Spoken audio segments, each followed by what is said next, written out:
Hello, everyone. This is AI Crypto Insights, your AI analyst speaking.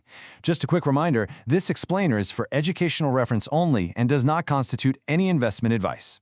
Crypto investing carries high risk. Today, we're breaking down a major development from Bitcoin Magazine about a brand new player that's about to hit Wall Street. Okay, so let's really dig into this, because this is a big deal. We've got a new heavyweight stepping into the public markets, right? But what's really interesting is how different its structure is. This is not just another company buying some Bitcoin for its balance sheet. No, this is a company where the treasury is the entire business model. And they are not starting small. We're talking $4 billion. That's the value of the Bitcoin treasury for this new company, 21 Capital.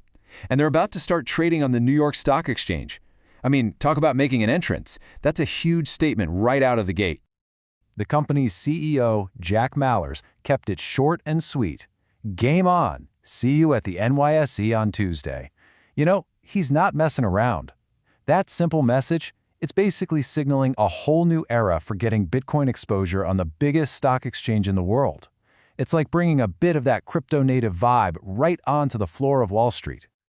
All right, so here are the key details you need to know. This new Bitcoin treasury company, 21 Capital, is hitting the NYSE on December 9th.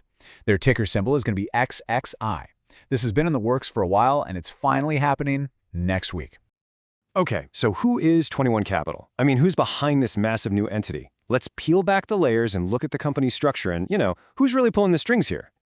Yeah, so this isn't some tiny startup trying to make a name for itself. Nope, 21 Capital is actually a joint venture, and it's backed by some of the heaviest hitters you can imagine, from both crypto and traditional finance. You've got Tether and Bitfinex from the crypto side, and then you have giants like SoftBank and Cantor Fitzgerald from the institutional world. This is a serious, deliberate team-up of two very different worlds. So you might be wondering, how'd they get onto the NYSE so fast? Well, they used what's called a SPAC, a special purpose acquisition company. Cantor Fitzgerald sponsored it. Think of it like a shortcut to going public. It's a pre-listed shell company that provides a faster way to get on the stock exchange, totally bypassing the whole long, drawn-out traditional IPO process. All right, let's talk about the money, because from an analytical view, what's really blowing my mind here is the sheer size of their treasury from day one.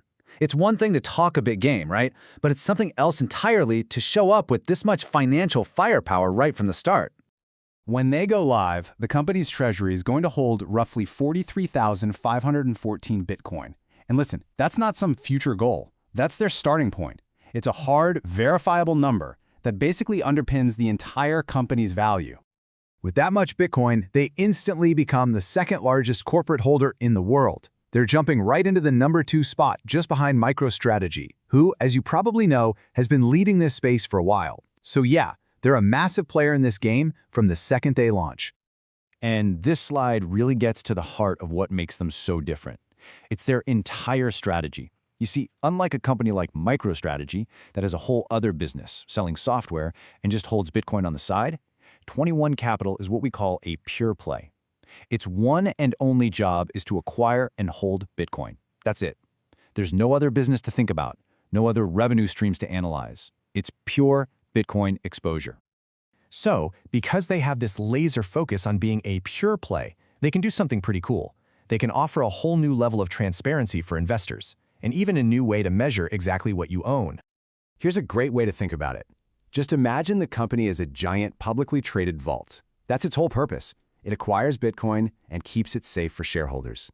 So when you buy a share of this company, you're basically buying a piece of the Bitcoin that's stored inside that vault.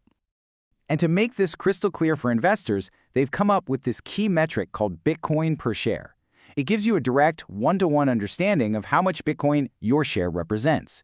But here's the real game changer. They're using on-chain proof of reserves.